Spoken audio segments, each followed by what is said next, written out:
Hello. Hi guys, Gray, Kimono, Shub. Welcome, welcome. How are you guys doing today?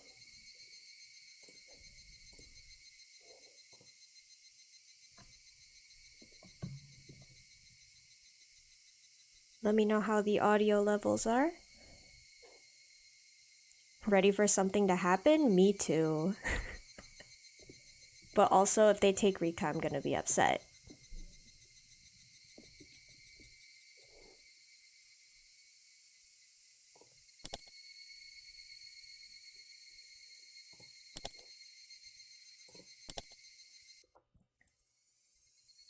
I'm a little quiet. If you put your volume all the way up, stuff is balanced. Yeah, I feel like my mic is like really close to me. Maybe I just need to talk louder. Because I have it bumped up all the way. I'll just try to speak louder. Project. Just shout? Yeah, that's what I need to do.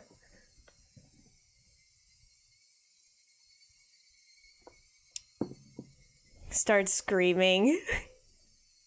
My family's gonna be upset with me. How's the convention? It was really fun. I got a lot of stuff. Scream and shout, let it all out. Yep, that's. I'll try not to be too loud because people are here, but I'll try to be loud enough to where you guys can hear.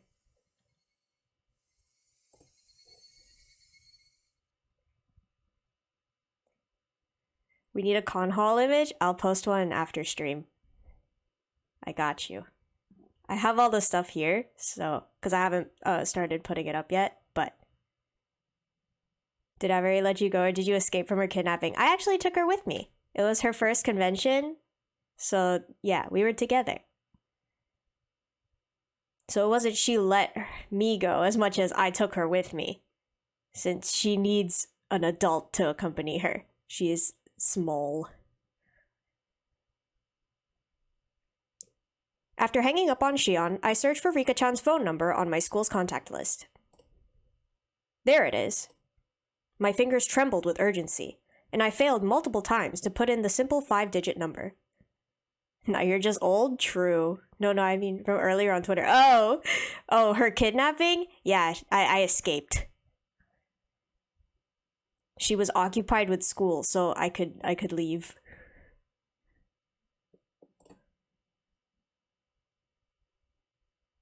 Keiichi, are you calling someone at this hour? It's late, and it's being rude to the other person. I need an adult to accompany me, although I am not small. You know, fair enough. It's always more fun to go with someone, so. Adult or not. That doesn't matter right now. I shouted angrily at my mother, listening to the dial tone. Pick up.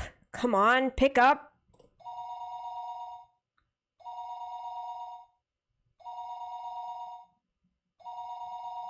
The time was 11 p.m. Just cosplay Keiichi and be the con and sell easy. I actually didn't see any Higurashi stuff, whether it was cosplay or merch. I don't know if I should be surprised by that or not, since it is kind of an old game, but I feel like it's popular.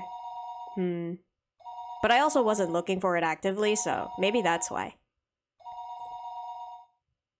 It certainly wasn't early.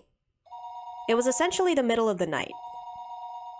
Had Rika-chan already gone to bed? Her phone would be ringing constantly, though, so would she get back up for me? Rika-chan didn't pick up. She didn't pick up. She didn't pick up. Maybe she just happened to miss it. Maybe her bed was just too far away from the phone. The sound of a phone ringing gets clearer and clearer the longer you go on sleeping. Then, the bathroom? Yeah, she must be taking a bath. If that was the case, then even if she heard the phone, she wouldn't be able to pick up. It was a little late to be taking a bath, but it was possible she normally took baths right before going to bed. I'll wait 30 minutes, then try calling again.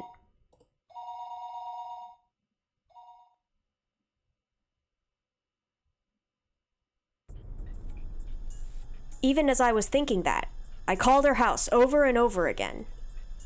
I kept calling. Over and over, again and again. I kept on calling her, but she didn't pick up even once. I think I kept trying for about 30 minutes.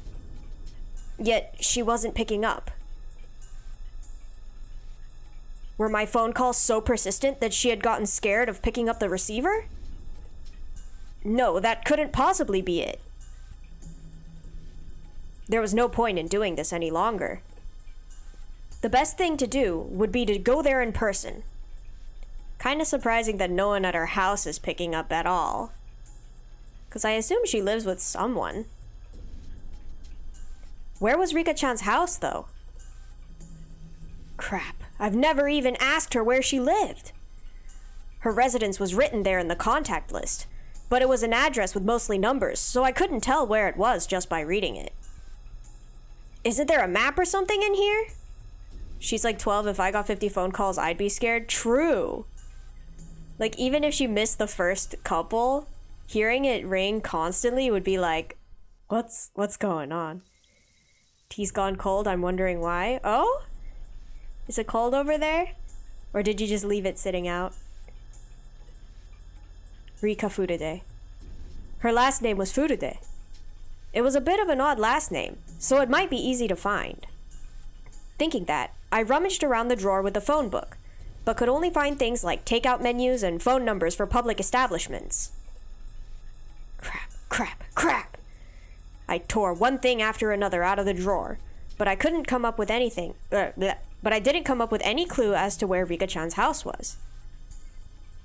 Oh, it's a famous song lyric, but you must not know. Yeah, no, I live under a rock. I don't know many things.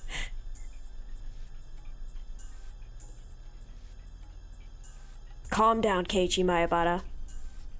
If you don't know, then just ask. Ask someone who does know. That's it. Rena's gotta know. I looked up Rena's phone number on the contact list. Rena Ryugu. There she was.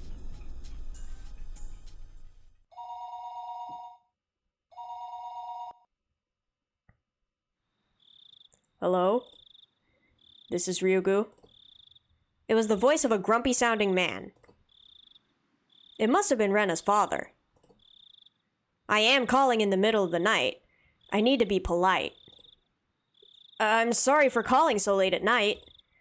This is Maebara. Is there any chance Rena-san is around? Rena's taking a bath. Oh, she's done? Rena? There's a friend of yours on the phone. Rena, not Rena. I thought Rena and Rika lived together, Nani? No, I think Rika and Satoko live near each other. And then Rena, Keiichi, and Mion live, like, semi-near each other. Oh, right. Reina Ryugu was her real name, wasn't it? I'd gotten so used to calling her Rena that hearing her real name caught me a little off guard. Oh, you mixed up the characters? I saw nothing. It's okay. It's all good. But yeah, I wonder why he chose to call Rena instead of Satoko. Because I feel like he should know where everyone, like generally where everyone lives at least. Like just the area. Hello? This is Rena. It's me, Keiichi. Sorry for calling so late. Huh? Keiichi-kun? What do you need at a time like this? Like this? Well, actually, I wanted to know where Rika-chan's house is. That sounds so creepy because Rena has no context. He's just like, hey, where does Rika live? Rena seemed a little appalled that I'd called her for something like that at this hour. However, she spoke her next words seriously, as if she'd caught on to how urgent my need was. Okay. Sure. You know the assembly hall on the grounds of the Furude Shrine? There's a 2-story shack used for storage behind it. That's where she lives. She lives in a storage shack? My baby? I couldn't immediately visualize the place, but as long as I knew where she lived on the shrine grounds, I just have to take a look around. Got it. Thanks. Sorry again for calling so late. Apologize to your dad for me too, would you? Okay, but Keiichi-kun, why do you want to know where Rika-chan lives? Well, she lives in the tool shack. She does. The poor girl. Rena asked in an unusually sharp way, halting me before I could hang up the phone. I hesitated for a moment about whether to tell her. He was killed because I told him. Keiichi-kun? If you're still listening, could you answer me? Why are you asking where Rika-chan lives at a time like this? Rena affected her usual tone, but beneath her words lay a certain tension, like she'd intuitively sensed something was going on. What will you do, Keiichi? If it's Rena, can't I tell her? He was killed because he found out. I revealed everything, so he was killed. Keiichi-kun, Rena's being serious. Please answer me. Rena asked me once again in a tone so forceful I couldn't imagine her ever using it normally. I was taken aback by her vigor. Rena was Rika-chan's friend too. She had the right to be concerned about Rika-chan disappearing. If I told Rena then, even if only for a moment, I could drive away my horrifying fears. Rena? Well, I can't exactly tell you why, but... Yes? Rena's tone was seriousness itself. Just from that tone, I could feel her saying, "No matter what you say, Keiichi-kun, I'll believe you." That subtle sense of security gave me the courage to reveal the truth. I have a feeling that Rika-chan is in danger. You mean like a premonition? Or do you have some reason to believe she's in danger? I really didn't have time to go back and forth with Rena about this. Still, I think listening to her calm voice soothed my pointless impatience. I don't have much reason, but yet I still hesitated. I had told Rika-chan that we had snuck into the ritual storehouse. The mayor, to whom Shion had confessed before that, had already disappeared. So, it was possible that Rika-chan also... I didn't know how to explain it to Rena. While I was tongue-tied, Rena spoke up. Sorry for asking something so weird. I thought about it, and it isn't like you need to be sure. Rena laughed a little, seeming a bit absent-minded. I wasn't exactly in the mood to laugh, so this time I was dumbfounded. Rena continued in a cheerful yet still purposeful voice. You're worried about a friend. I don't think you need a reason to go and check on them. Even if Rika-chan was asleep and you ended up waking her up, if that was why you did it, then none of us would get mad. Rena, thank you. Okay then, Keiichi-kun. Just one thing. You called Rika-chan's house, right? Then you just couldn't get through, so that's why you asked me where her house is. Yeah, that's right. I must have called her for over 10 minutes. More like 30. She could just be sleeping and not have noticed. Rika-chan's house is really small. She would definitely hear the phone ringing even if she was asleep. Satoko-chan is there too, so there's no way neither of them would notice. Ah, so they are living together. So Satoko was not answering the phone either. Huh? Satoko? You mean she's living with Rika-chan? If Rika's dead, we riot? Exactly. Yeah. You didn't know? Well, we can talk about that later. Anyway, if you called that much and no one answered, then something's definitely wrong. Rena understood that I can read. Rena understood that the situation wasn't normal far faster than I could have ever imagined her to. It made her seem dependable. However, the fact that Rena had acknowledged this also meant that the best case possibility of it all being just the result of my own needless fears went out the window.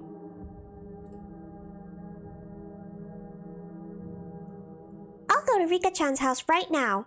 Will you come with me? I can show you the way. Sounds good. Let's meet up at the same place as usual. I'll be waiting for you. No, wait. I'll come get you at your house. You just wait there. And tell your family you're coming with me to Rika-chan's house, okay? Will that be okay? We might lose time if you come here. Did you call Mi-chan too? She's really dependable at times like these. If you haven't, then I'll give her a call. My thoughts froze for a moment. Shion had just told me to be careful around Mion during our phone conversation a little while ago. Why is he letting a girl walk alone at night? I know, zero gentleman manners. Words are hard. But yeah, no, he should be the one going to get her, not the other way around. Even if she knows the village better than he does.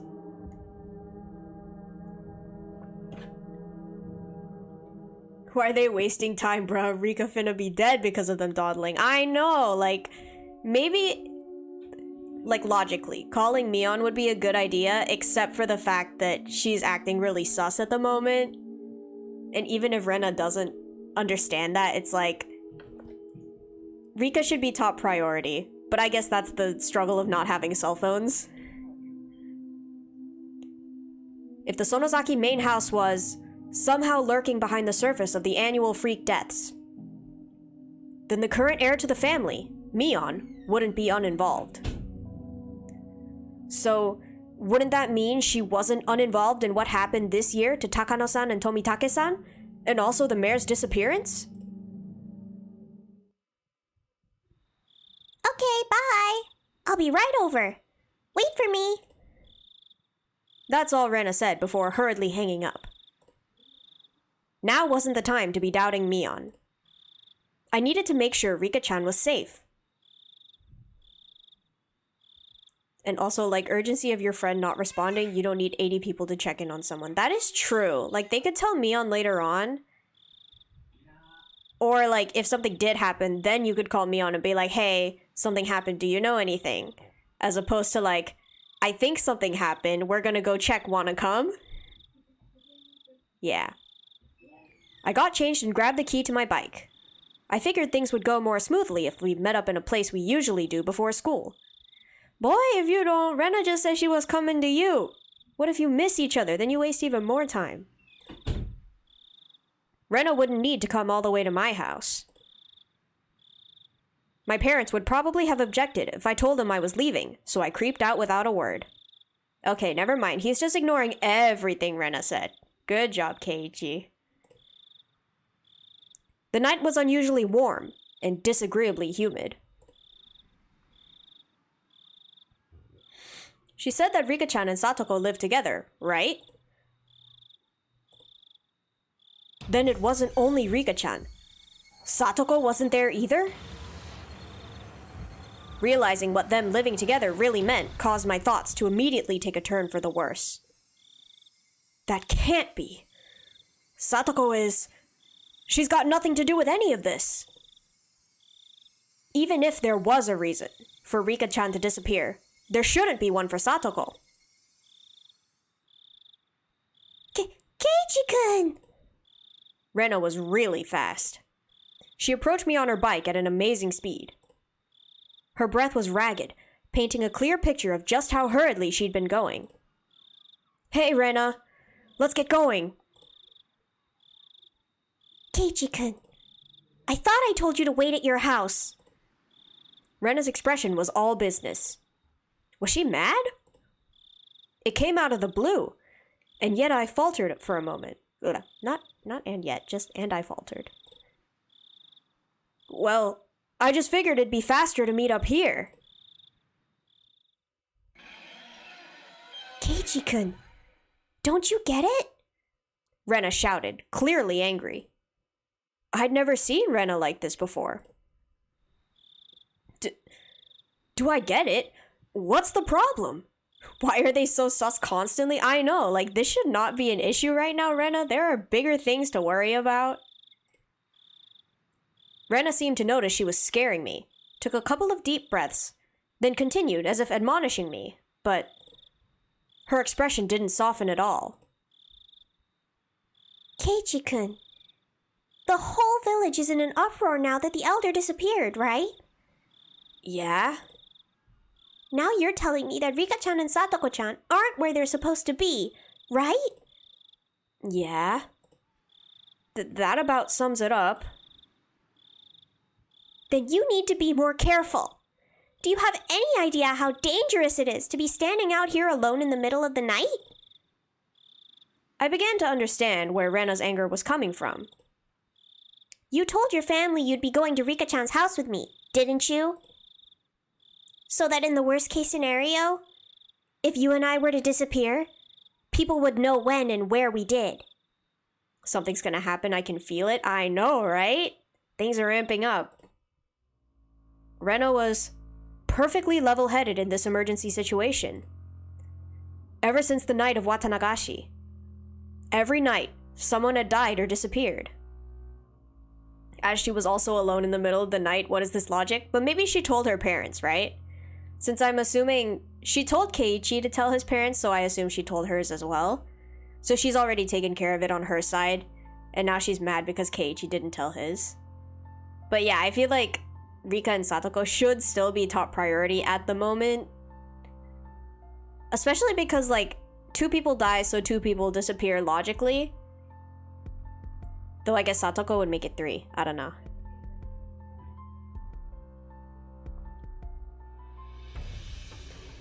On the night itself, Takano-san and Tomitake-san met strange ends.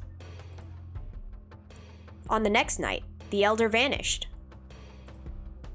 Now, on the next night after that, Rika-chan and Satoko were nowhere to be found. I hadn't been thinking of anyone but myself, but it wasn't enough to say that Hinamizawa was a little weird at the moment. In fact, it was extremely strange. Rena had even anticipated our own disappearances, and had told me to tell my family where I was going. I was embarrassed at my own carelessness, and the need to be embarrassed made me afraid of the night. Sorry, I didn't tell them yet. Okay, then let's go tell them together. With Rena beside me, I wheeled back towards my house.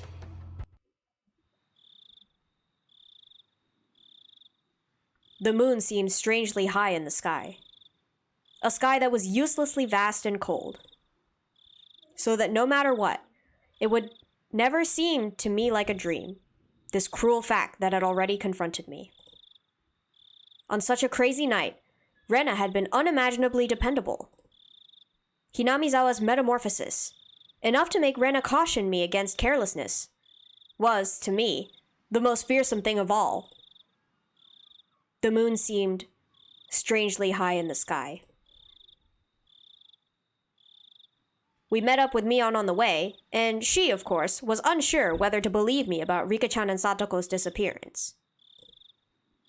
Kei-chan, are you serious? I'm going to get really mad if this is a joke. Mion was clearly displeased. If this were a joke, it wasn't very funny. I understood how indiscreet my words were. Ever since the day before yesterday, someone had either died or vanished every night. Rika-chan and Satoko disappearing after all that was something you just couldn't say, even in jest. Mi-chan, if it really is a joke, don't get mad. Smile. It would be a joke after all. We need to go make sure whether it's a joke or not. You're right. Sorry for getting upset. However indiscreet a joke may have been, if we learned that our friends were safe, it would end up as nothing more than a funny story. Having been warned about that by Rena, Mion gave a dry smile, the tension she felt loosening a bit. She mounted her bicycle as well.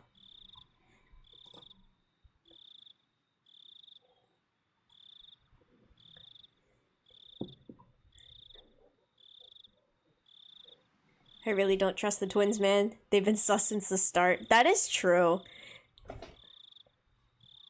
At least Shion's not here, but like, yeah. I don't feel safe.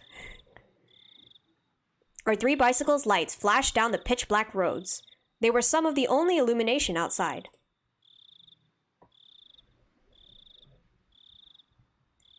Kei-chan, why did you suddenly decide to call and ask about Rika-chan's house at a time like this? Mion asked me the same thing that I had trouble explaining to Rena. Would it be weird to call it a premonition? I couldn't quite tell because it was dark, but I thought I could see Mion smiling very ambiguously. I definitely understood that she wasn't convinced, though, despite the darkness. Well, I had this bad dream while I was snoozing, and I couldn't get it out of my head. So, did Rika-chan get kidnapped in the dream? Well, it was more of a vague feeling sort of thing. If Rika-chan had answered the phone, I would have called you and Rena after that.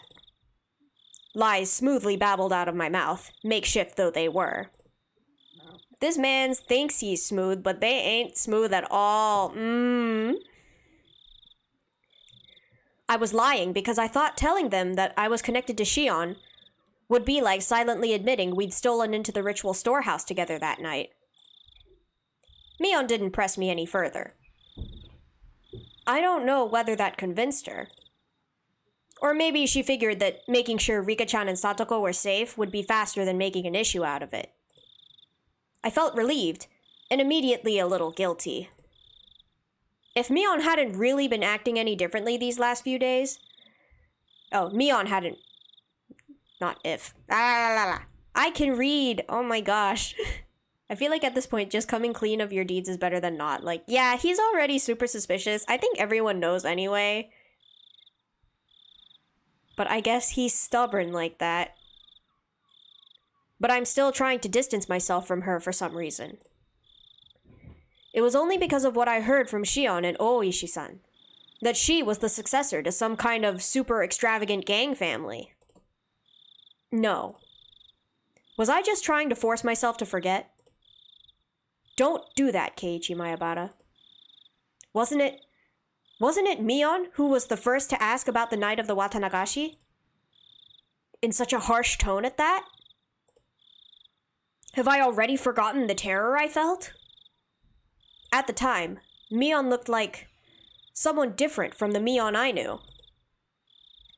When I think about that Mion, then Shion and Oishi-san's descriptions of Mion made a tiny bit more sense. That's it, isn't it? If it wasn't for how she acted that day, then I wouldn't be feeling this way towards her now. What on earth was going on with her back then? Now he's saying it's her fault? I was conveniently thinking of only of everything she had done after that, while disregarding the very first thing, the thing I should have been looking at most, wasn't I? Mion was pedaling her bicycle in front of me, her long hair fluttering in the wind. No matter how long I looked at her back, it never gave me answers to any of my questions. We went all the way to the stone steps leading up to the shrine grounds. Of course, we weren't going to want to haul our bikes up there, so we parked them beside the staircase instead. So this is the Furude Shrine. Everybody comes and goes as they please, as if it were a park. But this place is actually a grand estate owned by the Furude family. So the entire shrine is private property. It really makes you feel the passage of time. 10 or 20 years ago, it would have looked exactly the same. Then wouldn't that mean that the Furude family is really old? With a history going back for generations? Yeah. They're gone. That's odd. Rena said something clearly disquieting, so I ran over to her. What's wrong, Rena? Rika-chan and Satoko-chan always leave their bicycles here. See? They're gone. I took a look around. Indeed, there were no other bicycles aside from the ones we'd taken to get here. Couldn't they have parked them somewhere else? Could they have brought them up the stairs? Those girls couldn't do that, Keiichi-kun. Just as she said, I couldn't imagine Rika-chan and Satoko lugging their bikes all the way up there. We hadn't yet knocked on Rika-chan's door, but reality was already sparking some ideas that weren't what you'd call good. Maybe they were just parked under some trees and we hadn't noticed them. I refused to believe that not being able to find their bikes here was proof that they'd disappeared. Let's go. The only way to be sure is to check their house. We all nodded and dashed up the stone steps.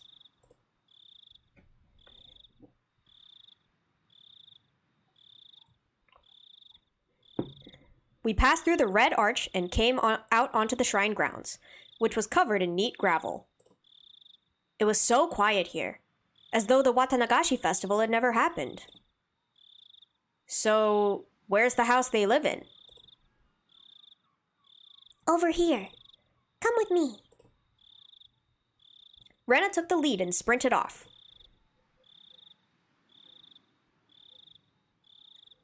We went towards the assembly hall behind the shrine, then looped around behind it.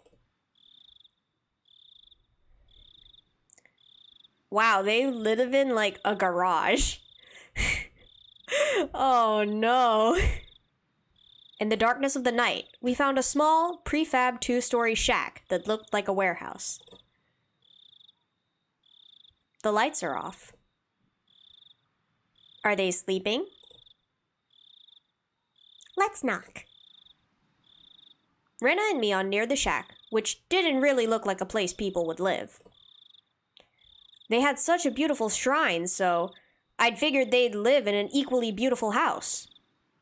It was far from what I had expected. Rika-chan! Satoko-chan! Are you there? Rena shouted up towards the second floor. Her voice was restrained at first, but it steadily grew louder. No answer. In fact, there wasn't any sort of activity in the house at all. They might be sleeping. Let's wake them up. Mion banged on the shutter with both hands, and the loud sounds echoed into our surroundings. They would have to notice this much noise. They would turn on the light in their room, fling open the windows, and yell, "What time do you think it is?" That, however, wasn't happening. There was absolutely no response. Mion stopped slamming her fists on the shutter, and a sudden silence fell over us. The silence aroused terrible thoughts in us. I could feel the blood draining from my face. It's locked. I wonder if we could get in somehow. Rena showed no signs of stopping. It didn't look like she would admit they weren't there until we went inside and saw for ourselves. That refusal to give in gave me strength. The second-story windows wouldn't be locked. I'll give them a try. Wow, breaking and entering part 2. Let's go. Kei-chan, a ladder. Mion brought over a ladder that was standing against the house. The footing was a little unstable for me to be climbing it, but Mion held the ladder firmly in place for me. I hadn't climbed too many ladders. My inexperience with them exposed, I climbed up one step at a time and tried to open each window on the second floor. Breaking and entering, my favorite. That's Keiichi's favorite crime. He's done it twice in one, not chapter, but one story. Mi-chan, I'm going to go check on the main house just to be sure, okay? I'll be right back. Rena darted away. What? A main house? Ayo, who lives at the main house and leaves the 2 little 10-year-olds in a shack? Who does that? It's the Furude family's actual house. After her parents passed away, I think it's been left like that. Ah, right. Rika-chan's parents. They passed away, huh? At that point, I recalled something else. Wasn't Satoko living here too? Satoko's also an orphan. Her parents fell from a cliff because of Oyashiro-sama's curse. Then her older brother, Satoshi-kun, he disappeared. Satoshi. I've heard that name before. I remembered. He was the one who disappeared last year because of the curse. Ever since then, Satoko and Rika-chan have been living in this shack. Neither of them has any family, but at least they're together. They help each other out. Rena said main house, didn't she? Wouldn't it be easier to live there? The curtains were drawn, so I couldn't get a good look inside to see, but two young girls living together seemed like a pretty tough life. I think she tried that at first. She said it was hard though, because it reminded her of her parents. I had no idea. I feel really bad for them. They were normally so cheerful at school that I never even realized an atom of this. These poor cinnamon rolls are traumatized? I know, no wonder Satoko ended up being a brat. Like, she's alone all the time, she wants attention. And then Rika's just like, baby angel, someone please, help. Rika-chan. And Satoko-chan. They have it hard, huh? She's cursed. Huh? Suddenly, Mion said something in such a low voice that it sounded like she was really cursing someone, and I didn't let it slide. I turned around on the ladder to face her and asked again. Mion, what did you just say? I said, she's cursed. Mion, still holding onto the ladder, brought her head up to look me in the eyes. As soon as our eyes met, an absolute zero jolt of electricity surged through my body. Ooh. Mion's eyes clouded over, and within them boiled and bubbled, a stew of chaos. They whirled around and around like a raging sea, and bubbles floated to the surface. I had at some point been trapped on this ladder, like being cornered on a dead-end street. Mion? Why are you making that face? I intended to follow that up with, you're going too far with this joke, and give her a forced smile. Thumbnail time? For real. However, on such uneven footing as I was, the only thing that came out of my mouth was a hoarse groan as I desperately struggled to not let nausea overwhelm me. Satoko Hojo. She's been cursed by Oyashiro-sama. Mion answers, with a response to something I never asked, as if replying to someone else's question. Mion is out for blood. She is! I wouldn't be surprised if she yeeted the ladder and just let Keiichi fall. The only people who fell from the park observation platform were her parents. Only her parents, who treated her like dirt, died that day. She was the only one to survive. Then she was sent to live with her aunt, who treated her cruelly, and the aunt was killed on the night of the Watanagashi by some deviant, who beat her to death so violently her brains were everywhere, and her head an entirely different shape by the end of it. Then Satoshi-kun, who always protected her. He suddenly disappeared on her birthday. Someone made him disappear, even though he wasn't abusing her. The police judged him to have run away from home, but Satoshi-kun wasn't the kind of person who would do that. He was always earnest. He would never ask for anyone else's help. He would always drag himself through everything with hard work alone. He worked so hard he nearly ground his bones into dust, all for his one and only little sister. And yet someone made him disappear. She was the only thing he lived for, and yet someone made him disappear. Poor Satoshi-kun. He was never rewarded, that Satoshi-kun. How ungrateful that child is. She is cursed. All who get near her suffer the same fate. The curse kills them, or the curse makes them disappear. She cannot have any relief. She cannot have any relief. It's probably Satoko's fault that Rika-chan disappeared too. It has to be, it has to be, it has to be, it has to be, it has to be, it has to be, it has to be, it has to, it has to. Mion was mumbling words over and over that were no longer coherent. Her shoulders were trembling so hard that I could feel it through the ladder. Someone, okay, Mion, I see your foreshadowing, sus looking. True. Mion knows way too much.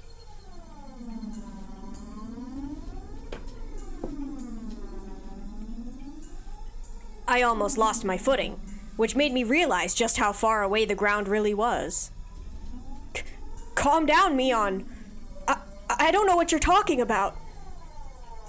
I wasn't sure if she even heard me. Mion rocked back and forth, and that rocking and trembling was becoming even more violent. Help me. The ladder, it's falling.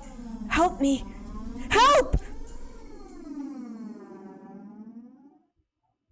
Just then, I heard the sound of many people running towards us. Oh, hey! Over here! I very nearly said help me outright. 4 or 5 adults, led by Rena, ran over here with flashlights. Keiichi-kun, Mii-chan, sorry I took so long. I borrowed the key. Oh, nice one. Seems all the windows and doors are perfectly sealed. I was getting worried. When I heard Mion talking like nothing had happened, I again felt a chill run through me. The person currently holding the ladder in place, it was definitely Mion. It was the real Mion Sonozaki. Then, the person muttering to themselves, just a few seconds ago. The person who was mumbling about terrible things, like curses. Who was that? I jumped down from the ladder, as if running away, before Mion turned into that person who wasn't Mion a second time. The adults tried a few different keys on a keyring as they tried to open the big shutter on the first floor. Rika-chan's house used to be a disaster shelter for the town council, so the key to the shutter is still kept in the mayor's house. It's Rika-chan and Satoko's private residence now, though. Well, this is on Rika-chan's property anyway. Nobody complains about it. Mion gave me a smile as she said that. I, however, could only return her gaze with an aghast expression. Mion was acting all too normal now, but that only contrasted all the more sharply with her earlier un-Mion-like creepiness. Bang! Bam! Clatter, clatter, clatter, bang! The shutter opened up for the first time in a very long while. Rena located the light switch and wasted no time going inside. I followed her in. Rika-chan! Satoko-chan! If you're here, say something! We climbed a narrow staircase. It had looked like nothing more than a warehouse, but now that I was inside, I could feel how lived in it was. It was a person's home. Somehow, the scent of the two of them filled the place. This was definitely where Rika-chan and Satoko lived.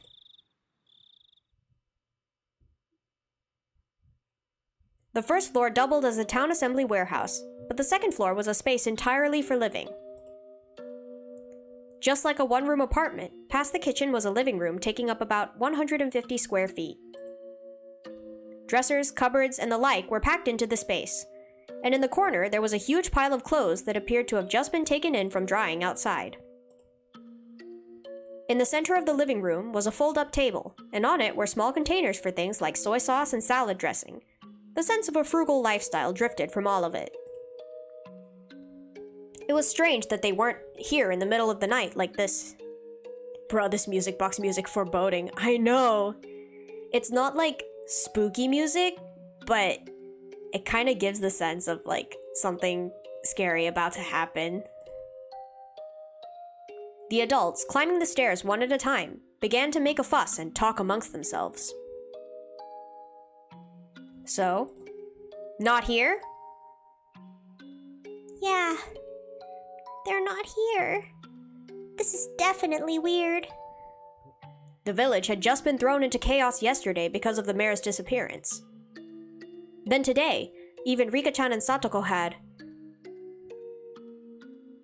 Were they out playing somewhere together? Among Us. Yes, they are not Among Us anymore. Where did they go? That can't be. Their bicycles aren't here, though. Where would they have gone so late at night? Have they just not come back yet? Where did they go? The adults put forth various possibilities, and the house immediately devolved into a state of confusion. Eventually, Mion settled them down. I don't want to believe it, but the mayor, Kimiyoshi, disappeared yesterday. We can't say that this is unrelated. The adults' faces paled at Mion's declaration. Mai and Rena's did as well. Let's see. They could have gone nearby for some tea or something, then accidentally fallen asleep. Whoever invited them might just not be able to wake them up at all, too. Let's eliminate that possibility first.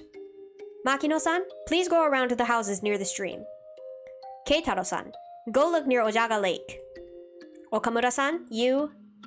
Mion promptly gave directions to the villagers. The adults followed them without hesitation despite her age. We'll remain here and call up anyone we can think of on the phone. Okay, everyone, you have your orders. Got it! The adults all roared in reply and pounded back down the stairs below. Wow, Mi-chan. You're not only the chairperson of the school, but Hinamizawa too. No time for jokes. Hey, step aside. This old man is using the phone. Mion grinned proudly, took the receiver, and got started. Rena gave Mion a trusting look, considering her dependable for doing all this. My feelings, though, were a little more complicated, since her leadership seemed to be affirming the Sonozaki family successor impression that Shion and Oishi-san had given me. Stop right there, Keiichi Maebara.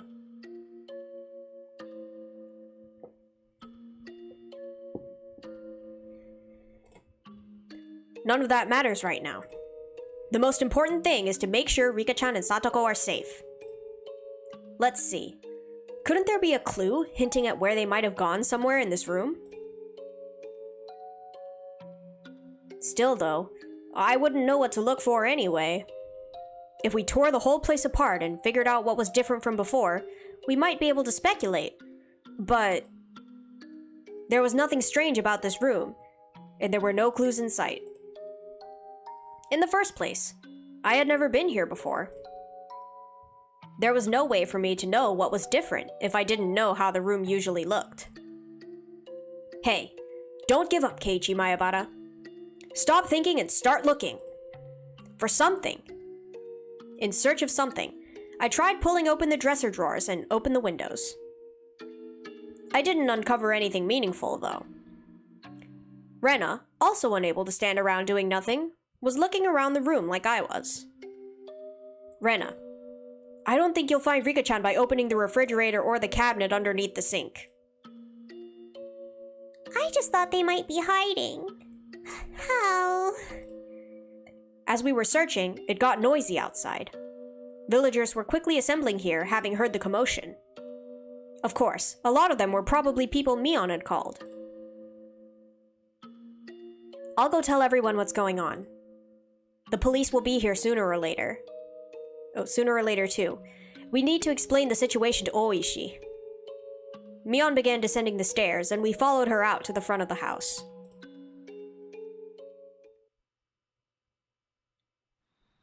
There were already around 10 adults there, and all of them looked uneasy. I suddenly noticed that the old people from the shrine were here as well, and they were praying for Rika-chan's safety, rubbing their prayer beads. This had gotten bad. This wasn't just a problem between friends anymore. Mion-chan, is it true that Rika-chan and Satoko-chan aren't anywhere to be found? The villagers all formed a ring around Mion, swarming her.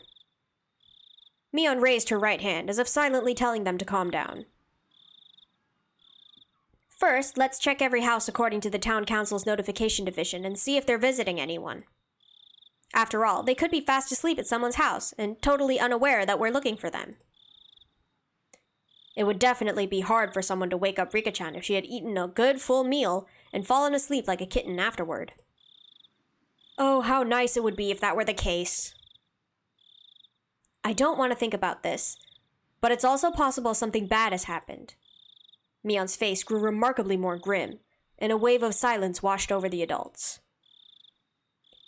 We should divide up the work, too. We'll go around to all the places we went last night while looking for the mayor. We'll go look around the damn construction site as best we can. You guys go search around the school. Right. Let's get a move on. Come on, let's go.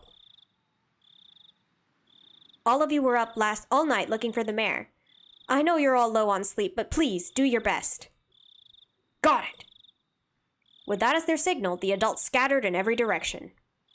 I figured I should scatter somewhere as well, so I started walking unsteadily in a direction no one else had gone in. I was getting further and further from people. I didn't feel scared or anything, though. If someone were made to disappear, Shion and I should be first. It would have been perfectly normal for me to be scared of the dark. However, I didn't feel that way. Why was that? It was because tonight, someone had already disappeared. So, nobody else would disappear tonight. It would take some time before I, exhausted as I was, would feel guilt at the cause of my own selfish sense of relief. Bruh. This dude.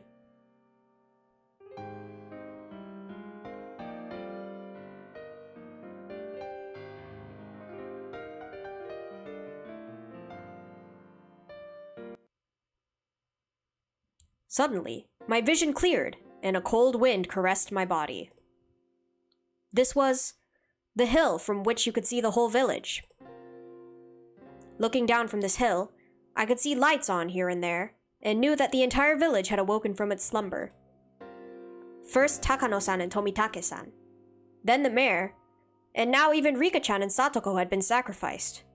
And word of it was spreading everywhere. The background art is so good. It is. It's really pretty. The strength in my knees left me. This could no longer be a joke. We could have found them. Mion would have told me I was a worrywart. Rena would just be glad we did. And they would have smiled at me. My hopes disappeared as if I were awakening from a dream. That was what the view I could see was telling me. Following my knees, my arms both bent forward onto the ground, and I clawed at it with my nails. I couldn't figure out if I was feeling sorrow or frustration. Ugh. Is this my fault? I couldn't endure the burden of my own sin. And I had just told Rika-chan about it.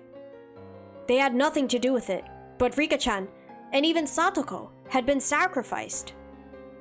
It was like a cross that Shion and I would each have to bear the weight of until we ourselves were erased. Well, if I'm going that far, then the problem started long before that. My original sin of breaking taboo and entering the ritual storehouse without asking. I knew I shouldn't have gone in there from the start. Where is Shion in all of this right now? She does live in the city. So chances are that she doesn't know what's going on. Because, she didn't know about the mayor's disappearance either until Keiichi told her about it. So I assume she's, Keiichi told her, actually, that he was gonna go check on Rika, so she's probably waiting to hear back.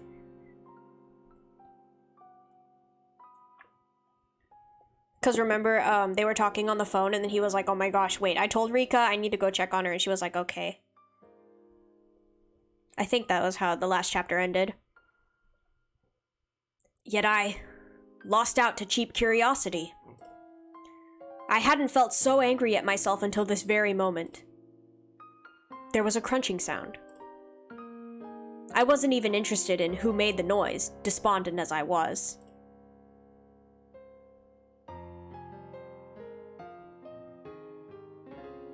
Keiichi-kun? Keiichi-kun! Are you okay? It was Rena. Perhaps my clawing at the ground made it look as though I was having stomach pains. She ran over and rubbed my back to make me feel better. This is all my fault. It's because of me. It's my fault. Keiichi-kun's fault? You didn't do anything wrong. Please don't blame yourself for this. I could tell Rena was doing her best to choose the right words out of consideration for me. That's why I could sense her intent behind those words. Keiichi-kun, you know why Rika-chan and Satoko-chan disappeared, don't you? Is what she really meant to say. Because it was an emergency, Rena had ignored the reason why I wanted to make sure Rika-chan was safe, but now that we'd actually confirmed her disappearance, it was only natural Rena would start to wonder about why. However, with the situation having gone this far, I couldn't possibly tell her now. I didn't want to admit that Rika-chan and Satoko had disappeared, but I couldn't let Rena disappear either. Please don't go red eyes, Rena. Yeah, please. Keiichi-kun, if you stay out here in the wind, you'll catch a cold. Rena sat down, bringing her eyes level with mine. They told us that children should go back home to sleep. Rena showed me her watch as she said that. It was long past 1 in the morning. Time was passing too quickly. Had I been crawling around here for that long? If we don't sleep soon, we'll have trouble getting up for school tomorrow. Even the adults are really worn out since they were up searching for the mayor last night, too. They were saying they'd break up a little earlier tonight. I was a little upset that they weren't allotting as much time to this as they had to search for the mayor last night. But it was something I, the cause of everything, had no right to criticize them for. It's all right. The police arrived a little while ago. Look, there's police cars coming into the village right now. Hearing that remark, I looked down at the village to see that there were indeed more cars than one would normally expect at this hour, coming from the darkness on the other side of the mountain. However, none of their emergency lights were on. Of course, their sirens weren't wailing either. That's right. All of the incidents that occurred right after Watanagashi were seen as the product of Oyashiro-sama's curse, and would be handled in secrecy. Rika-chan and Satoko too. Their disappearance would end up exactly like the other serial incidents in the past. Surreptitious. I think I said that right? I hope so. Surreptitious. English. Unresolved. Declared a mystery. And disappear from memory. Rika-chan's face, her sweet face, like a Western doll's, would fade away. Satoko's smile, her energetic fanged smile, would fade away. The more I tried to remember them, the less I would be able to. I deserved to be called an idiot dozens of times over, and it wouldn't be enough. I couldn't hold back the tears at my own sheer stupidity. I don't know what you're blaming yourself for, Keiichi-kun, but you should stop. I wasn't about to deny it. I couldn't. Even so, I couldn't affirm it either. I wanted to at least keep Rena out of this. If she found out, she would become involved. Please, Rena. Could you just leave me alone? Even if I went home, I wouldn't be able to sleep. If I couldn't get to sleep, then I at least wanted to search for Rika-chan and Satoko until I collapsed. The entire village was looking, and yet they still hadn't been found. I don't think I'd be able to find them if I went looking alone at this point. Still, I had to do it. They disappeared. Because of me. I couldn't possibly go to sleep, while other people are out there searching. I had said that to myself, in self-deprecation, But as soon as I realized that Rena was silently trying to find the meaning in my mumblings, I realized I had misspoke. It's Keiji-kun's fault? Why do you think that? Why? That can't be. Keiichi-kun, you're not at fault. I was happy that Rena said these things to me, but she only did so because she didn't know the truth. If she knew that everything had been caused by my breaking taboo on the night of the Watanagashi, then even Rena would curse my existence. However, I can't even allow for those curses. That would mean confessing my own crimes to Rena. If I spilled even one word of having snuck into the ritual storehouse on the night of Watanagashi, then even Rena could disappear tomorrow night. The gentle, spirited, always joking, always howling, but at a time like this, the most dependable person in the world, Rena might disappear. I don't want that. Anything but that.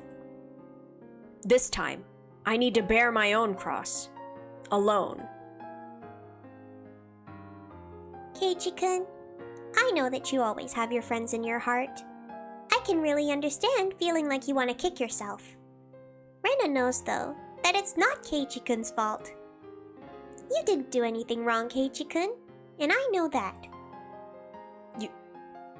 You know that? The shivering in my veins rushed up my back and replaced the sorrow in my heart with fear. I didn't tell her anything, did I? Maybe I accidentally said something that caused Rena to figure it out? This is bad. Now, Rena will disappear.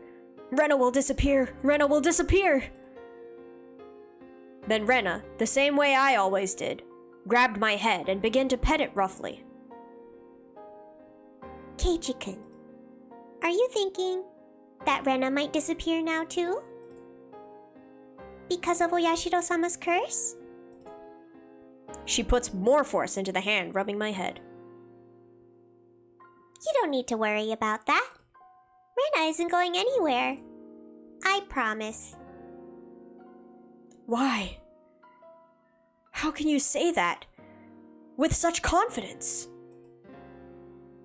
I mean, someone's been sacrificed every night so far. There was no proof that it wouldn't happen again tomorrow night. There was even less proof, after all, that the sacrifice wouldn't be Rena. I don't care who you are. Just please, if you're going to erase someone, erase me first. Please, stop cruelly getting rid of people we're close to, like the mayor for Shion and Rika-chan and Satoko for me. Shion's hysterical shouting came back to mind. They must be planning to kill us last of all. They're not killing the first people who come to mind. They start by killing those we're close to.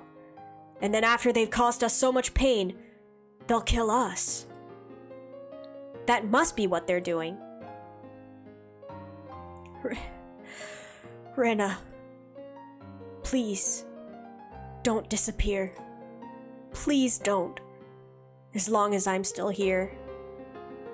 I could no longer conceal the sobs welling up within me. Come on, Keiichi-kun. Crying doesn't suit you. Let's go back to the others. The housewives are cooking some miso soup for us. It'll warm you up and calm you down. Rena prompted me to stand. I didn't have the energy to oppose her, so I stood as she urged me to. We returned to the shrine grounds to find several gas stoves there with miso soup in big pots. The many villagers there sipped at the soup they were given in dead, stony silence. Their expressions were absolutely exhausted. Everyone had just been running around the village until a little while ago. From the dreary looks on their faces, though, I assumed they hadn't come up with anything yet. Kei-chan, where did you go? I was worried you'd disappeared too. Sorry. Mion held out some miso soup for me, but I refused the offer. I didn't have much of an appetite. Mi-chan, how is it? Did you find any clues? Mion took a sip of her soup, her expression frank. None at all. School ended and they went home. Then the two of them went somewhere on their bicycles. Moreover, nobody ever saw them riding their bikes, so... When it gets dark out in Hinamizawa, people quickly vanish from the streets. Aside from adults hurrying back home from town in cars or on bicycles, it was normal to see absolutely nobody walking around outside. It wasn't at all strange that nobody had seen Rika-chan or Satoko riding their bikes. It was the same last night with the mare. There's no hope. Mion's apathetic tone pricked my nerves, but that anger quickly subsided. She'd been doing all sorts of things to try and find Rika-chan until just a second ago. If I asked her, she'd probably say she was up all night last night too, looking for the mare, wouldn't she? She must have been far more fatigued than I was. Besides, what about me? I had spent the time hunched over in indecision, all alone. I had no right to say anything about Mion. Kei-chan, I know it's hard, but let's turn in for the night. We just decided we should break up the search for now. Drink this and let's call it quits. Is this the end? Oh no, of course not. Once it's bright out again, we'll do a thorough search with the police's help. They could have gone to Okinomiya too. People are even saying we should go through all of Shishibone City, investigating whether there are any witnesses, for both the girls and the mare. Anyway, what happened, Kei-chan? Where did you go off to? You vanished all of a sudden. I was really worried. Suddenly, I was on the receiving end, but I didn't have the willpower to respond. Sorry. I'll be more careful. Nothing happened? There wasn't anyone suspicious spying on or stalking you? Nothing like that? Mion demanded with a serious expression. I was being criticized for how inconsiderate I had been. Despite being in so much pain, I was frustrated that I was being criticized. But it was my sin. My sin, and I must bear it alone. Nothing. I'll be careful either way. Sorry. Mion, now aware that nothing had happened, heaved a big sigh with her shoulders, looking relieved. Oh my, my, my. I knew I smelled something good coming from over here. I'd be much obliged if you'd allow me to have some. We heard the repulsive voice of a fat man. It was Oishi-san, trailed by a handful of police officers. He was acting energetically, in a way unfitting given the situation. He can smell Mion's sus claims, true. Delicious.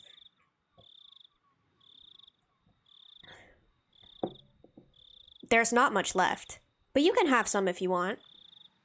Mion didn't like Oishi-san very much. Miso's really good? It is, yeah. I like it. I haven't had it in a while, it feels like. Her cold attitude, though, didn't seem to bother Oishi-san in the slightest. It was like splashing water in a frog's face. Well now, miso soup leftovers have a bit too much salt for my taste. Confound it! Nah ha ha ha ha. Would you all like any? He recommended it to his subordinates, but everyone gave dry smiles and refused. So, have the police gotten hold of any clues? Rena's smile was warm enough to replace the miso soup. Don't you worry, little missy. Everything's fine. We're searching for them real good. He didn't say a word about having found any new clues. In other words, there had been no progress. That sure was an annoying way of beating around the bush. In any case, it really has gotten late. All you youngsters should get on home and get some sleep. It'll be bad for your health otherwise. Yeah, Kei-chan, Rena, get some rest. These guys get our tax money. They'll handle it here for us. We're taxpayers too, you know. I feel like a soba noodle chef eating my own soba. I really wasn't in the mood for laughter. In fact, Oishi-san was the only one laughing like an idiot. Okay, seriously, please do your best. Let's go home, Keiichi-kun. It'll be harder to wake up tomorrow if we don't. Yes, that's right. I can always bring you home if you need. Kuma-chan, why don't you bring the car around? No thanks. We came on our bicycles, so... No need to worry. We came in a truck. We'll just throw the bikes in the back. We may have gotten pretty sleepy, but we just needed to ride home at this point. I didn't want to bother the police like that. Rena, however, nodded. Okay, if you insist, we'd appreciate it. It's probably safer than if we went back alone. When I thought about it carefully, I realized that Rena's idea was extremely rational. Now that it's decided, let's get a move on, shall we? Okay, bye. Good night. Rena, Kei-chan. Yeah. Mi-chan, you go to bed soon too, okay? Good night. I waved my hand as well, saying goodbye. Rika-chan and Satoko still hadn't been found. My unease, however, was steadily being pushed away by sleepiness. Rena showed the police where our bicycles were so that Oishi-san could haul them up into their truck. He prompted us to get into the back seat. I could hear the springs squeaking as I sat down onto a seat that would normally hurt my rear end, but at this point it was very soft and was more than comfortable enough for me to fall asleep on. Ladies first, we'll start with the little Mrs. house. Where do you live? Thank you. My house is, well...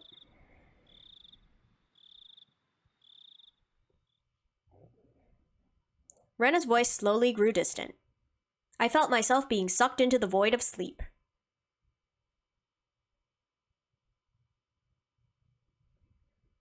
Hello? Mayabara-san? Are you asleep back there? When I came to, it was quiet. The car was parked. Oishi-san was giving me light slaps to the cheek. It didn't feel good at all, so I woke up immediately. I'm sorry. I just fell asleep. Something was being held right under my nose. A clump of metal? It was a can of coffee. It's lukewarm by now, but cafe au lait is good even at room temperature. Oh. Thanks. I mechanically took the can and opened the pull top. The feeling of the warm, sweet liquid going down my throat awakened my sleepy mind. I thought he said go to sleep and now he's giving him coffee?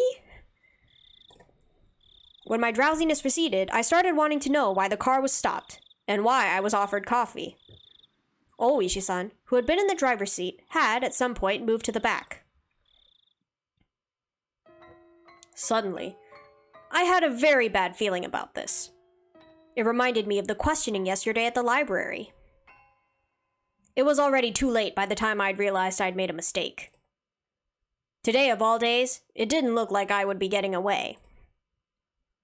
I had a feeling that until Oishi-san heard what he wanted to, he wouldn't be letting me go. Nah, please, don't get all formal on me. I'm not going to eat you or anything. Mayabara-san. Oishi-san gulped down the last of his coffee, then stretched wide, showing me how relaxed he was. That, however, only served to heighten my nervousness. What do you need from me? Need? Oh no, nothing really. You're going to evade the question at this point? What a deeply unreadable man. Well, I don't need you for anything. I just thought that you might need something from me, Mayabara-san. I don't need anything. Oh, I see. Really? Are you sure there's nothing? There was only one side door in the back seat of this truck. In other words, my only exit was blocked off by Oishi-san. I couldn't get away. I could only limply hang my head and maintain my silence. Oishi-san, despite my reticence, relaxed and began smoking a cigarette. The cries of the insects outside seemed to be growing longer and longer, to an amount of time that seemed almost infinite. Here I was sure that you had something you wanted to talk to me about. Oishi-san exhaled a puff of smoke. The windows were open, but the tobacco smoke still accumulated inside the vehicle. How much did Oishi-san know? What did he know? And what did he want to hear from me? If finding out the truth made you disappear, then if I told him, would Oishi-san disappear too? I had a feeling that I didn't need to worry about that in his case. I wonder how all this ended up happening. Oishi-san addressed me in a low tone, as if he was talking to himself. How all this ended up happening? How the hell should I know? That was what I wanted to know. You know Jiro Tomitake-san and Mio Takano-san, right? I know you do, because I personally witnessed you with them during the festival, along with Shion Sonozaki-san. Do you know how Tomitake-san and Takano-san are doing now? They've actually, well, passed away. They met very untimely deaths. Oishi-san probably played that card in order to surprise me. However, I already knew, and didn't display the extreme reaction he expected. What's this? Did you already know? Unfortunately, for this question in particular, remaining silent was equivalent to saying yes. Oh, so then did you also know the reason Tomitake-san and Takano-san were cursed like that? People are saying that apparently they went into some forbidden building. The storehouse for ritual implements. That forbidden shed, sealing away Hinamizawa's blood-stained past. Where the mistake that started it all happened. Do you know about the rumors that say the mayor and Rika Furude-san were cursed because of that too? That would mean it was mine and Shion's fault. Thank you for the alert, Kimono. He was right. As soon as we revealed what we did. What did they call it? A ritual storehouse? They're saying it was bad luck. The lock to it had been replaced by a simpler one, which made it easier for thieves to get inside. What? This was news to me. Until last year, it apparently had these big bars and a huge padlock on it. I mean, you know, ever since the priest and his wife passed away, Rika Furude-san has been managing the place, right? Apparently, she talked to the mayor, saying she wanted them replaced with a lighter, more simple padlock because the bars were too heavy for her. I didn't know anything about those big bars he was talking about, but the lock had certainly been a simple one. It was a pretty cheap one, too, and it didn't really fit my impression of what a lock for a place you'd store something as important as ritual implements would look like. Rika-san is a small girl, after all. The bars were heavy with rust, and they must have caused her a lot of trouble.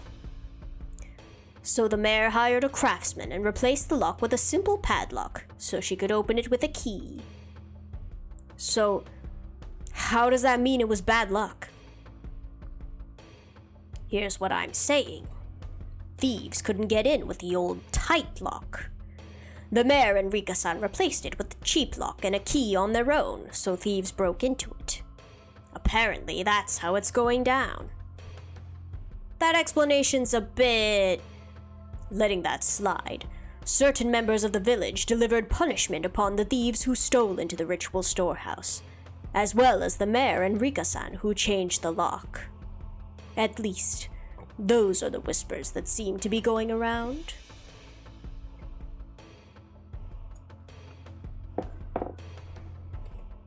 Mayabara-san, what do you think? What do I think? I don't really know what you mean by certain members of the village. Are you familiar with the three families? Representatives from each of them gave short addresses at the Watanagashi festival's opening ceremony.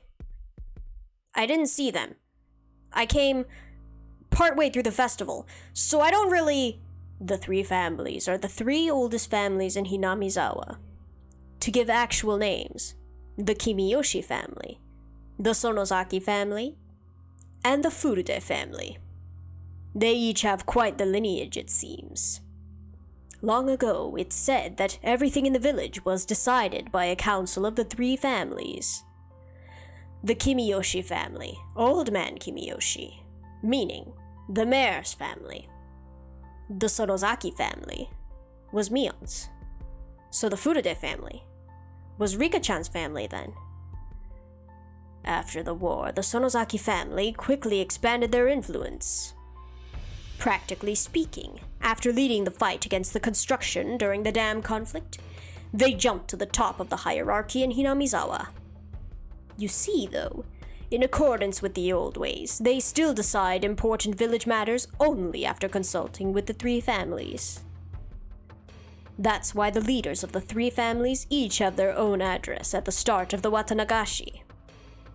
In other words, the mayor, the old lady currently in charge of the Sonozaki family, and the last remaining member of the Furude family, Rika-san.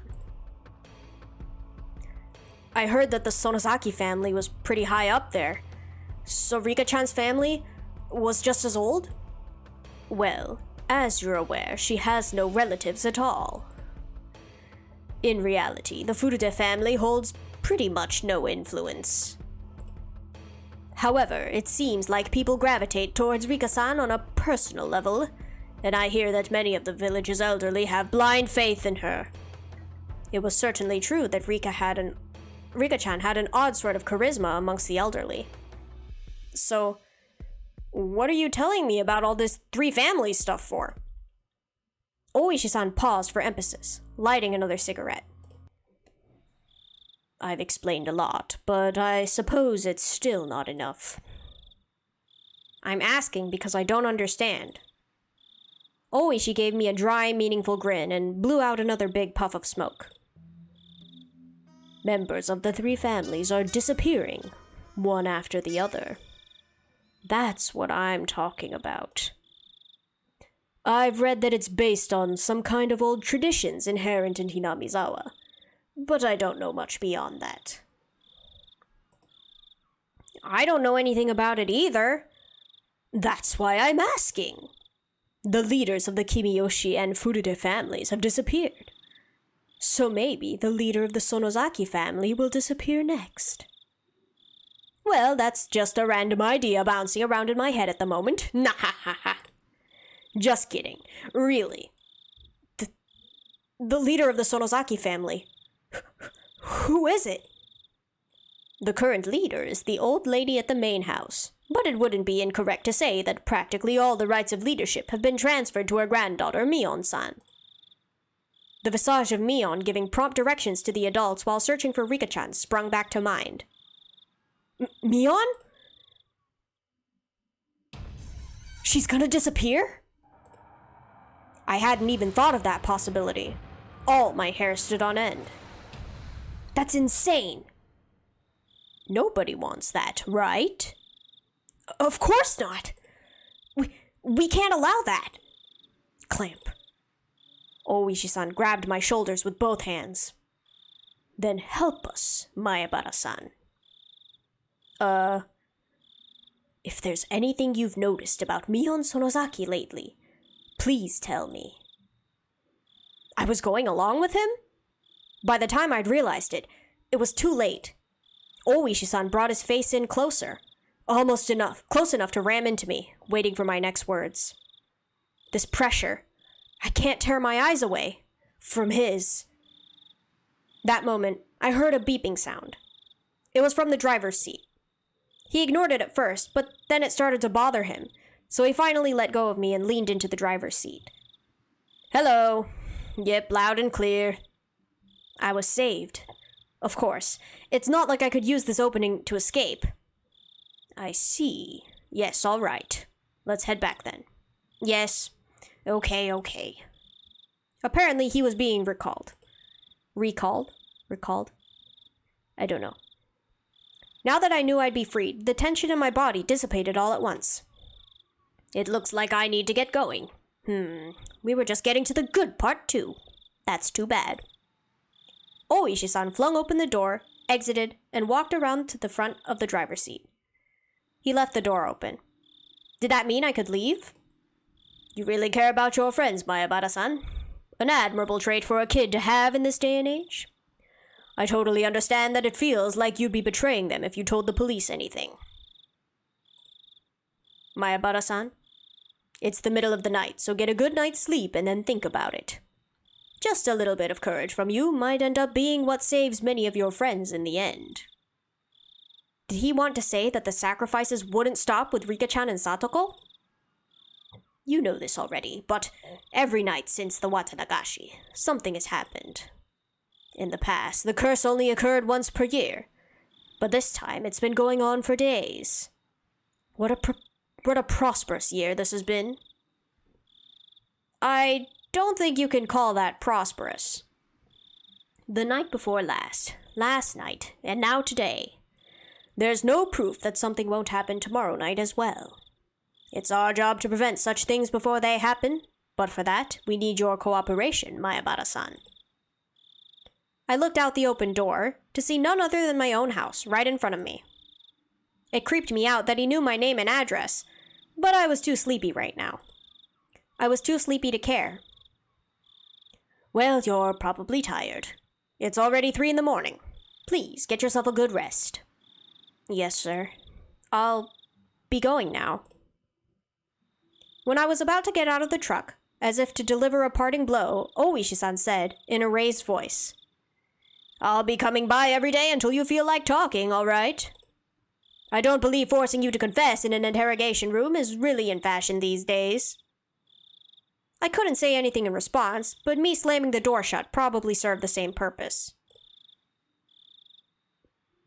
After lightly beeping the horn, Oishi-san's truck drove off. I went to the front door without waving goodbye. The door was locked, but the chain wasn't up. I unlocked the door and entered. Then walked over to the staircase. That was where I lost consciousness. And he forgot to lock the door behind him.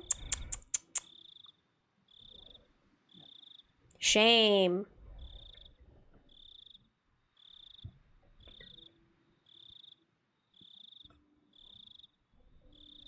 Oh my gosh, that's a lot of tips.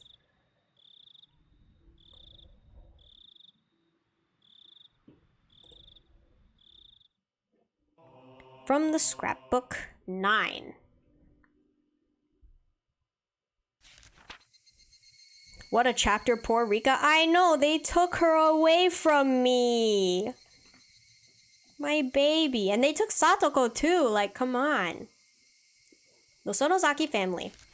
The one to drastically expand its influence after the war was the Sonozaki family. The leader at the time was Oryo Sonozaki, who still has that seat today. Oryo Sonozaki has grown old, and today you can only catch a glimpse of who she was at the time. From what I've been told, however, she was a leader extolled as the best in history. Having become so old, aside from going out a few times a week for lessons, she spends her time at home in solitude, and seems to leave most of the ceremonial affairs to her heir, Mion. There are different views on why the successor was not her daughter, but her granddaughter Mion, but it's rumored that it has to do with disownment of her daughter and son-in-law. That uninhabited granddaughter, Mion Sonozaki, still shows no signs of the dignity required of the next leader. However, she does have Sonozaki blood in her veins and is permitted the name of Demon. She still doubtlessly requires caution and is probably hiding her fangs and claws as skillfully as the leaders of the past did.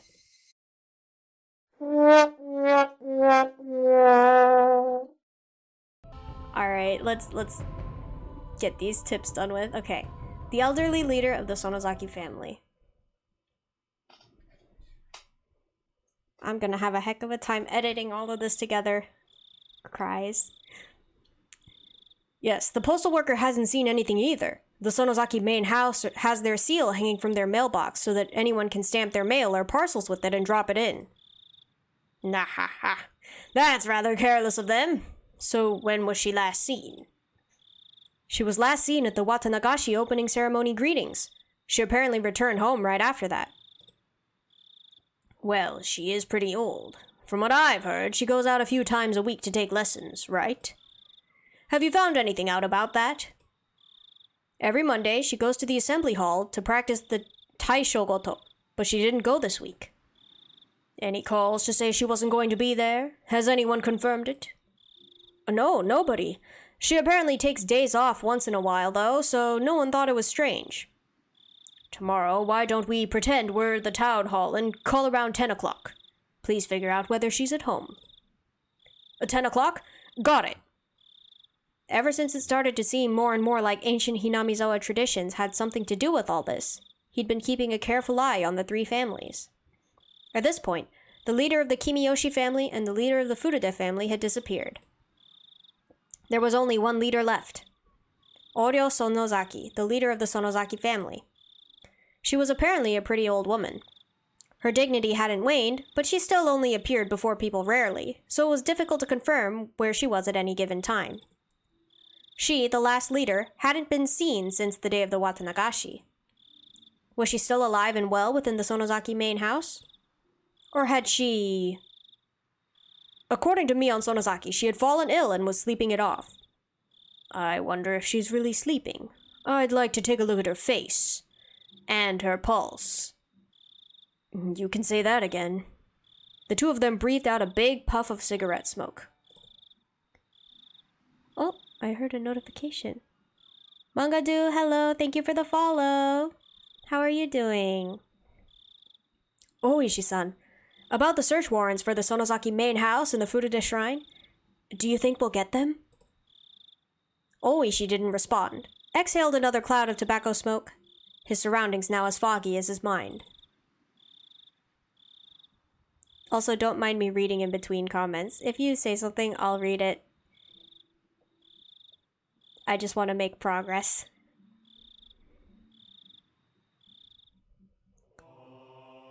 From the Scrapbook 10.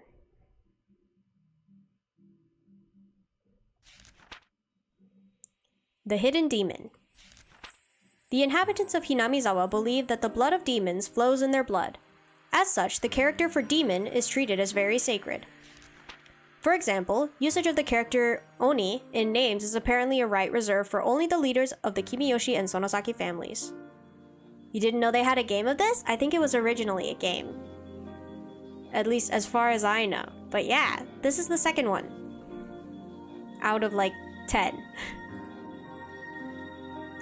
Case in point, we can see it in the current Sonozaki family leader's name.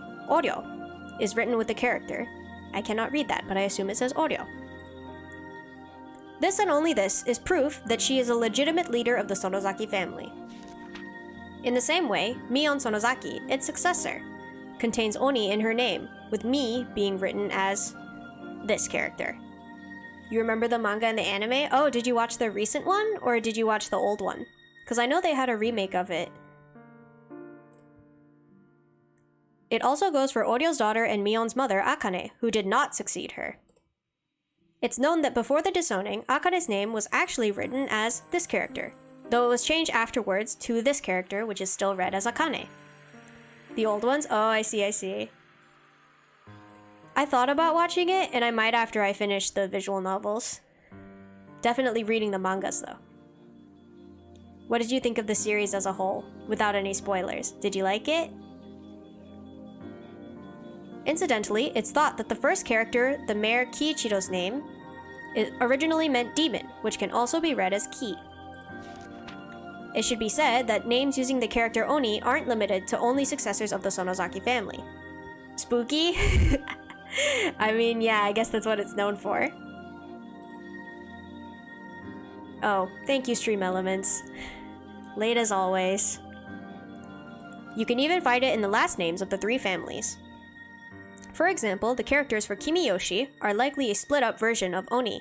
If you write it in reverse and top to bottom, as this, It clearly resembles the character Oni.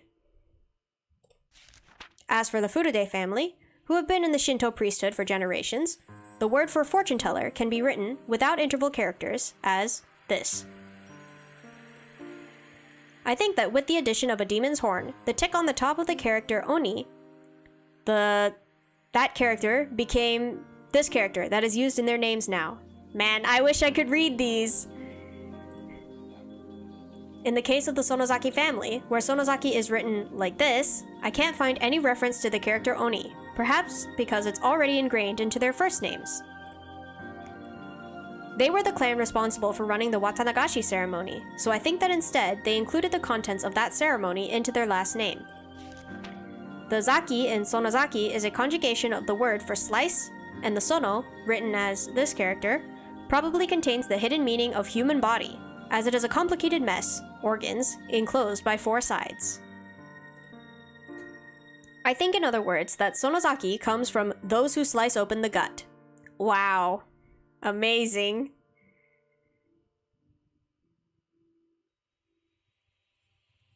They really are demons.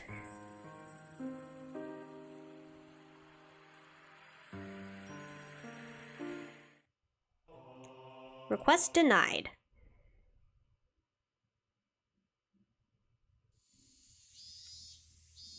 I'm back! How did it go? Did you find any clues? The officers shook their heads in disappointment. And this, kids, is why knowing kanji is important. True? Imagine, like, playing through this game in Japanese and you don't know kanji. You'd miss so much. Exhaustion was plainly showing on everyone's faces. That was only natural. None of them had gotten a wink of sleep since the day of Watanagashi. Chief, let the youngest of us take a nap and then switch him out. We've got a long stretch ahead of us after all. Let's not push ourselves too hard. Rest up so we can take it easy as we go. I've been telling them to sleep in shifts. Nobody actually seems willing to sleep, though. Could you tell them yourself, Oishi-san? Oh my, you don't need to force yourselves. It def adds to the puzzle element, so you're glad the tips give us answers to it so the English readers just don't miss it all. That is so true. Yeah, without the tips, I feel like I'd be way more lost. Because it's still confusing, but at least, like, there's some stuff explained so that you can keep up with the story and know a little bit more than Keiichi, because Keiichi knows absolutely nothing. Komiyama-kun, please let everyone sleep in shifts, starting with the youngest. Komiyama-san, please do that. After the chief told them as well, Komiyama-san left his seat. So, Chief, still no good on our request? It's just a rumor among the villagers in the first place, you know. It's going to be difficult without more concrete evidence. Even when that evidence might be tucked away in there? We need evidence that evidence is tucked away in there. Chief, don't start speaking in riddles to me now. We have witnesses that say 4 people, including the 2 who died, went into the forbidden ritual storehouse without permission. This is all reliable information. You might call it information, but there's really only rumors. There's not concrete evidence.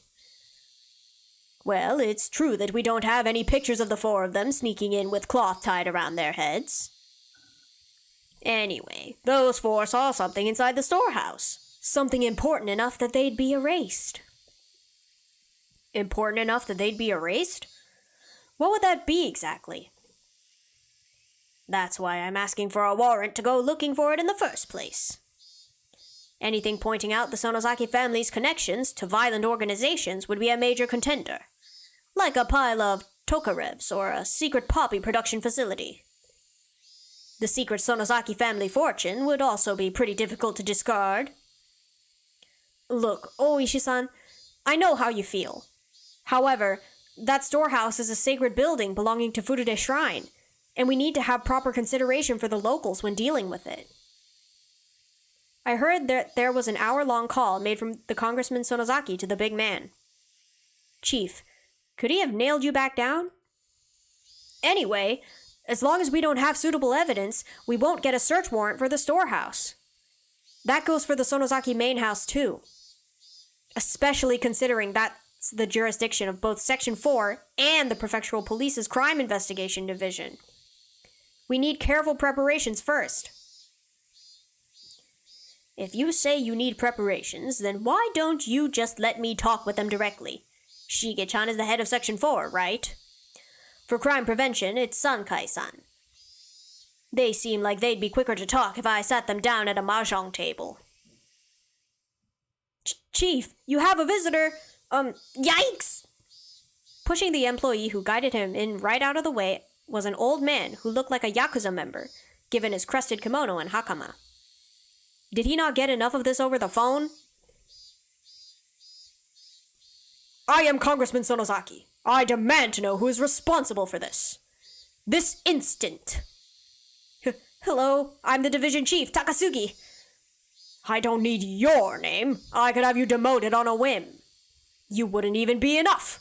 Bring out the one called Oishi or whatever. He deserves punishment for requesting a search warrant on the sacred Furude shrine. I sincerely apologize. Oishi-san is currently out on investigation and he's been difficult to contact. I'll take his place and hear you out. So please, have a seat. The chief's eyes were telling me to get out of here. Perhaps I'll gratefully accept this favor. Maybe I'll go lay down in the nap room. Listen here. The Furude Shrine spent 2,600 years under the imperial calendar and 2,500 more beyond that. It is sacred, a sanctuary that must never be defiled. The 800,000 gods, Oyashiro-sama, and the spirits of our ancestors are enshrined there. The holy shrine protects Hinamizawa from when the sun comes up to when it sets, and from when the moon rises to when it falls. Who is the idiot who wanted to set foot in there? Besides, the right to religion is the most revered right of the people of this country in the Constitution. You dare to be so bold as to sully that using your own investigation's negligence as pretext? I will not allow it. Are you listening, you lying scum? I'm angry now, so you're not getting off the hook that easily. And it just ends there.